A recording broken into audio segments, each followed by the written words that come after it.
ఈరోజు టాపిక్ వచ్చేసి DSC preparation psychology. సైకాలజీలో శిశు వికాసం, దాంట్లో పెరుగుదల వికాసం మధ్య డిఫరెన్సెస్ అనే టాపిక్ గురించి కొన్ని మెయిన్ పాయింట్లు నేను చదువుకున్నవి మీకు చెప్పాలనుకుంటున్నాను. ఈ వీడియో కనుక నచ్చినట్లయితే లైక్ అండ్ షేర్, సబ్స్క్రైబ్ చేయండి. మరిన్ని వీడియోస్ కోసం నా ఛానల్ని సబ్స్క్రైబ్ చేయండి. ఎలాంటి వీడియోలు కావాలో కామెంట్లో.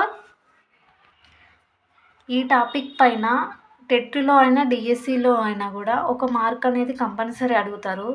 ఇది మనకు రోజు జరిగే విషయమే, కాకపోతే ఒకసారి అర్థం చేసుకుంటే లైఫ్ లాంగ్ గుర్తుంటుంది. పెరుగుదల అంటే పెరుగుదల అని అంటే పెరుగుతూ ఉండేది, అంటే వ్యక్తిలో జరిగే పరిమాణంలో వచ్చే మార్పుని పెరుగుదల అంటారు. పెరుగుదల అంటే మేబీ ఒక 20 years లోపు ఎత్తు పెరగడం, లేకపోతే లావు కావడము, లేకపోతే పొడుగు, ఇలాంటిది పెరుగుదల అంటారు.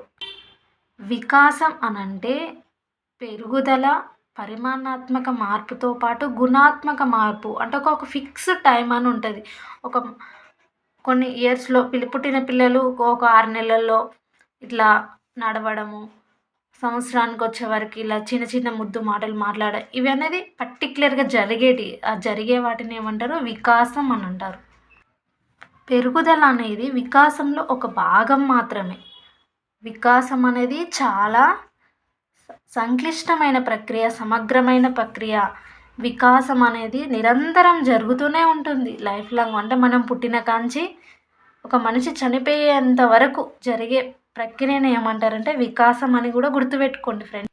థర్డ్ పాయింట్ వచ్చేసి పెరుగుదల వ్యక్తుల్లో దాదాపు 20 సంవత్సరాల వరకు జరిగి ఆగిపోతుంది. చెప్పాను కదా ఫ్రెండ్స్, 20 years మ్యాక్సిమం ఫాస్ట్గా గ్రోత్ అయ్యేది ఏంటంటే 20 years వరకు మన బాడీలో అనేది గ్రోత్, అంటే పెరగడము, పొట్టిగా లేకపోతే ఉన్న వాళ్ళు కొంచెం పొడుగ్గా కావడము, లేకపోతే బక్కగా సన్నగా ఉన్న వాళ్ళు లావుగా కావడము, ఇవన్నీ పెరుగుదలలో మార్పులు అని గుర్తుపెట్టుకోవాలి.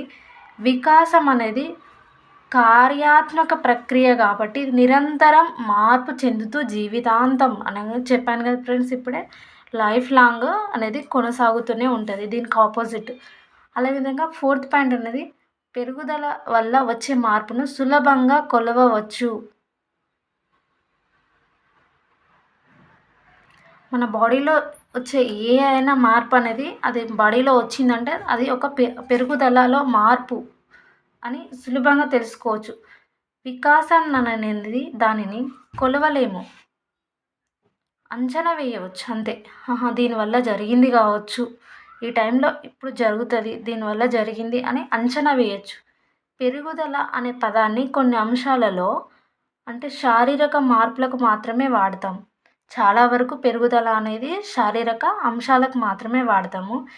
వికాసం అనేది వివిధ అంశాలు, అంటే శారీరక, సాంఘిక, నైతిక మొదలైన మార్పులను సూచించడానికి వాడతాం. చిన్న టాపిక్ ఫ్రెండ్స్. ఈ వీడియో కనుక నచ్చినట్లయితే లైక్ అండ్ షేర్, సబ్స్క్రైబ్ చేయండి. మరిన్ని వీడియోస్ కోసం ఎలాంటి వీడియోలు కావాలో అనేది కామెంట్ అంటే చేయండి. ఓకే. పెరుగుదల, వికాసం. పెరుగుదల అంటే పెరుగుదల అని అంటే దాంట్లోనే ఉంది అంటే పరిమాణంలో పెరుగుదల, పరిమాణాత్మక మార్పు పెరుగుదల, పరిమాణాత్మక మార్పుతో పాటు గుణాత్మక మార్పునే వికాసం అంటారు. ఓకే ఫ్రెండ్స్, మరి